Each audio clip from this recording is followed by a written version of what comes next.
Mohon di-subscribe agar Mimin lebih semangat dalam membuat konten terbaru. 77. Serangan mematikan.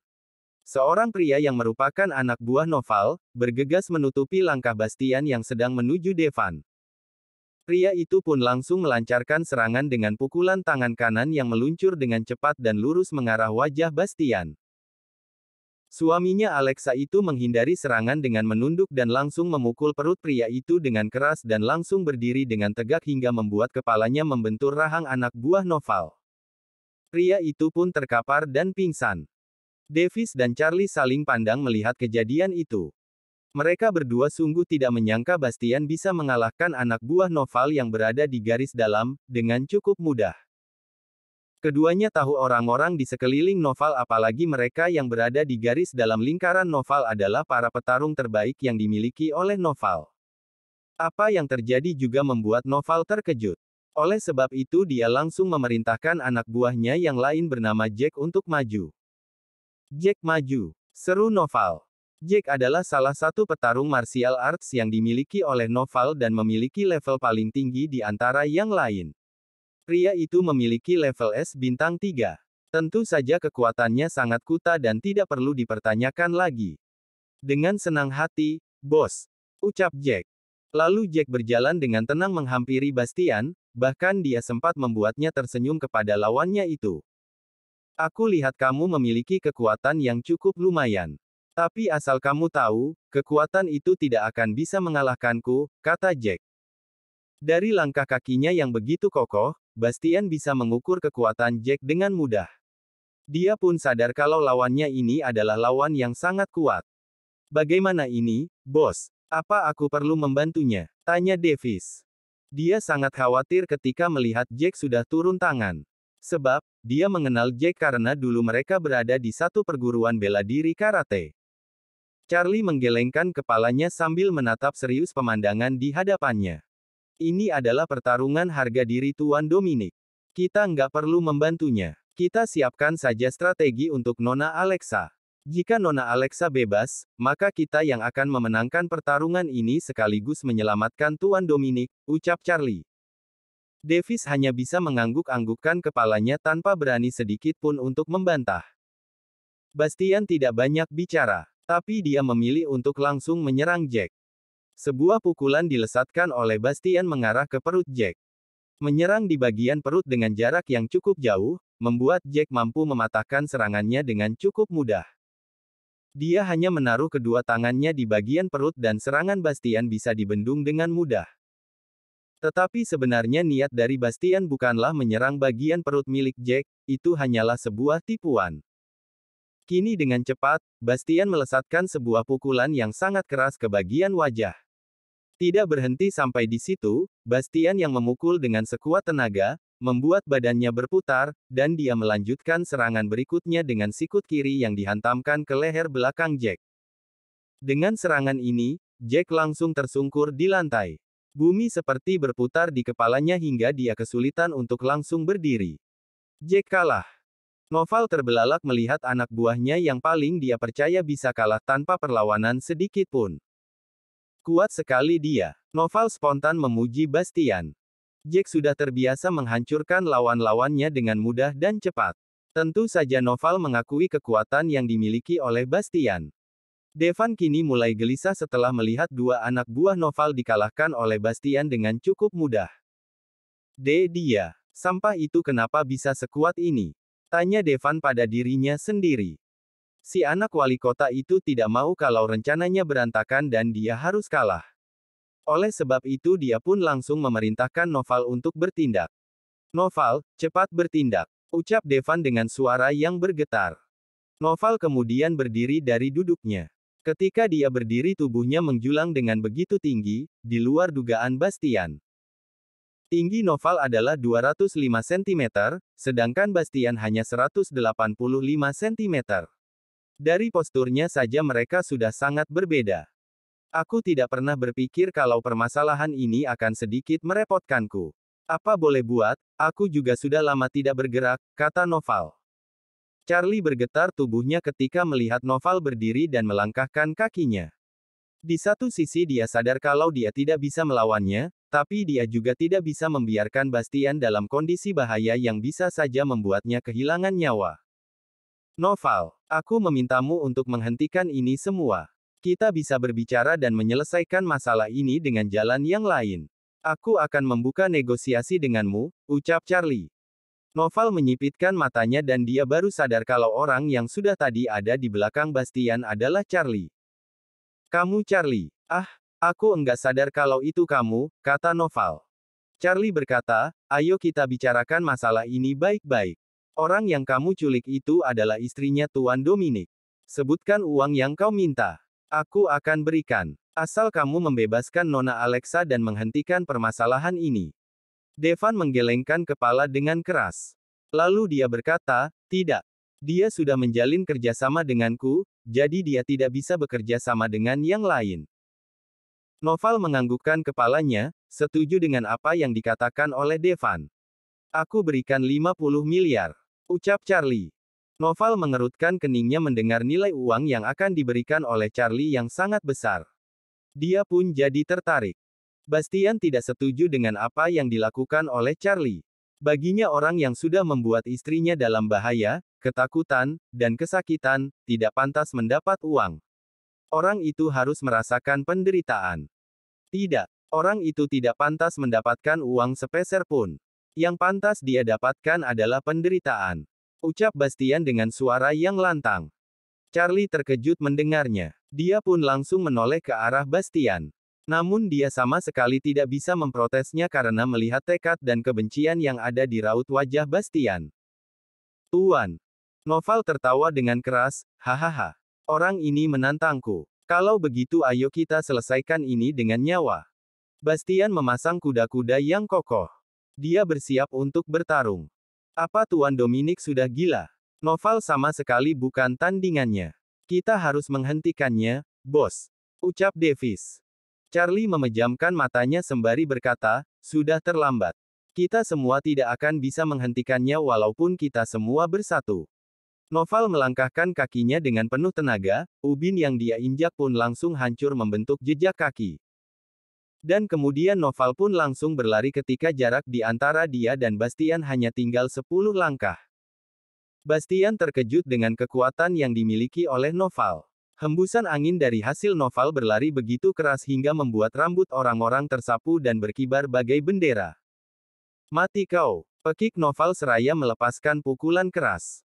Serangan dari Noval begitu cepat sehingga tidak mungkin bagi Bastian untuk menghindar. Namun serangan dari Noval juga sangat kuat sehingga tidak mungkin bagi Bastian untuk menahannya. Bahkan jika menahan dengan dua tangan, kedua tangannya itu pasti akan patah tulangnya. Charlie dan Davis memalingkan pandangannya, mereka tidak sanggup melihat Bastian mati. Namun tiba-tiba bayangan hitam melesat dari arah belakang dan menghampiri Bastian. Boom! Hantaman pukulan Noval bagai sebuah bahan peledak berkekuatan tinggi yang meledak. Angin pun berhembus kencang ke belakang hingga membuat Charlie dan anak buahnya terdorong angin itu hingga ada beberapa yang terpelanting. 78, jangan tinggalkan aku. Debu berterbangan dan pecahan keramik lantai pun ikut berterbangan. Situasi di dalam gudang sudah mirip seperti badai pasir di gurun pasir. Semua orang menutup mata dan melindungi wajahnya dari pecahan keramik. Tuan Dominic. Dalam keadaan seperti ini Charlie sangat mengkhawatirkan Bastian. Nyawa pria itu adalah tanggung jawabnya dan sekarang dia tidak bisa melindunginya. Beberapa saat kemudian, debu mulai memudar dan jarak pandang kini lebih luas. Pada saat ini, semua orang terkejut melihat pemandangan di hadapan mereka. Seorang pria berseragam militer berada di depan Bastian, melindunginya dengan menahan pukulan Noval dengan satu tangan saja. Apa? Seranganku dipatahkan hanya dengan satu tangan. Noval sangat tidak percaya dengan apa yang terjadi. Namun ketika dia melihat seragam yang dikenakan oleh pria yang menahan serangannya itu, tubuhnya bergetar. Dan dia tidak lagi berani untuk melawan. Melawanmu adalah perkara mudah bagiku. Ucap Anders. Noval menarik tangannya seraya berkata, siapa kamu? Untuk apa orang sepertimu datang ke sini? Anders menendang perut Noval dengan sangat keras hingga membuat pria tinggi besar itu terpental ke belakang hingga 10 meter. Berani macam-macam kepada Bastian, berarti sudah siap untuk mati. Aku, Anders, akan menghabisi semua orang yang berani melukai Bastian. Ucap Noval. Wajah Devan langsung pucat, tubuhnya gemetaran dan lemas. Dia pun memundurkan langkahnya, mencoba menjauh dari Anders yang dianggap sebagai monster. Noval berdiri dengan tegak. Walau tendangan dari Anyer mampu memanfaatkannya sampai sejauh 10 meter, tapi dia tampak tidak mengalami luka yang serius. Charlie berkata, Noval, dia adalah Brigadir Jenderal Anders yang menjadi pemimpin Komandan Jenderal Pasukan Khusus yang baru saja dilantik seminggu yang lalu. Secara tidak langsung dia adalah atasanmu. Mendengar penjelasan dari Charlie, membuat Noval terbungkam. Walau dia adalah pembunuh bayaran berdarah dingin, tapi hati prajuritnya masih sangat kental. Pantang baginya untuk melawan atasan walaupun dia sudah pensiun. Noval dengan spontan memberikan hormat militer kepada Anders. Maafkan saya, Komandan. Saya pantas dihukum atas kesalahan yang sudah saya perbuat. Ucap Noval. Di titik ini, seorang pria berperut buncit dan berkepala botak di bagian tengah, datang dengan tergesa-gesa dan langsung menghampiri Devan. Plak. Sebuah tamparan mendarat di pipi Devan dengan sangat keras. Anak kurang ajar. Cuma bisa bikin orang tua susah aja. Dasar anak tidak tahu diri. Pekik Arya. Plak. Tamparan berikutnya dilakukan kembali oleh sang ayah. Entah bagaimana aku bisa memiliki anak sepertimu. Dasar tidak berguna. Geram Arya. Plak. Tamparan ketiga. Dan Arya masih tampak tidak puas dan dia pun memukuli anaknya lagi sampai dia puas. Devan hanya bisa menutupi wajahnya dengan tangan untuk menghindari tamparan dan pukulan dari sang ayah.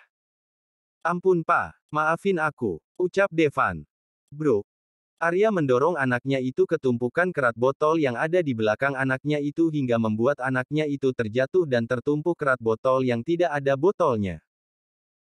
Apa yang dilakukan oleh Arya selain untuk meluapkan emosinya karena saat ini jabatannya terancam karena ulah anaknya itu yang sudah berurusan dengan Bastian, tetapi dia juga ingin melindungi anaknya dari maut yang bisa dilakukan oleh Bastian, Anders atau bahkan Noval jika pembunuh bayaran itu merasa kalau dia diseret ke dalam masalah besar. Setelah melakukan itu Arya memalingkan badannya kepada Bastian dan kemudian dia menghampiri pria itu. Tuan Dominic mohon maafkan aku yang tidak bisa mendidik anakku dengan baik sehingga dia bisa bertindak seperti ini kepada Anda. Jika kamu mau menghukumnya, silakan, aku tidak akan membela atau menghalangimu, ucap Arya sembari membungkukkan badannya. Bastian tidak merespon permintaan maaf Arya dan memilih untuk berjalan menghampiri Alexa untuk membebaskan istrinya itu. Dengan cepat Bastian melepas ikatan pada tangan dan kaki Alexa dan dia pun melepas plester yang menutup mulutnya. Alexa, sadar Alexa, ucap Bastian sambil menepuk pipi istrinya itu dengan pelan. Tidak lama kemudian Alexa membuka matanya. Bastian, kamu dari mana saja? Aku takut, ucap Alexa, lirih. Bastian pun langsung membopong istrinya itu dan membawa wanita itu kembali pulang. Davis langsung bergerak untuk menyiapkan mobil. Dia akan mengantar Bastian dan Alexa pulang. Di dalam gudang, Anders tidak bisa terima kalau dua orang penjahat yang sudah menculik Alexa bebas begitu saja. Dia pun langsung memotong tangan kanan Noval dengan menggunakan pisau kecil yang dia bawa. Teriakan Noval yang kesakitan terdengar sampai keluar gudang. Jika kamu berani macam-macam kepada Bastian lagi, aku pastikan sapu tanganmu yang lain akan kupotong juga. Ucap Anders. Kemudian sang jenderal menoleh ke arah Devan yang masih tergeletak di lantai. Dia pun melangkahkan kakinya menghampiri pria muda itu dan langsung menarik kakinya.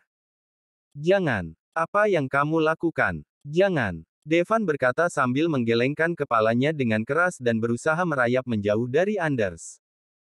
Jika belum ada pertumpahan darah, biasanya orang tidak akan pernah kapok. Anders berkata dengan ekspresi wajah yang datar dan RGGH. Teriakan Devan yang merasa sangat kesakitan ketika tangan kirinya dipotong oleh Anders. Setelah melakukan itu, Anders mengelap pisaunya dengan sapu tangannya dan kemudian melanglahkan kaki keluar area gudang.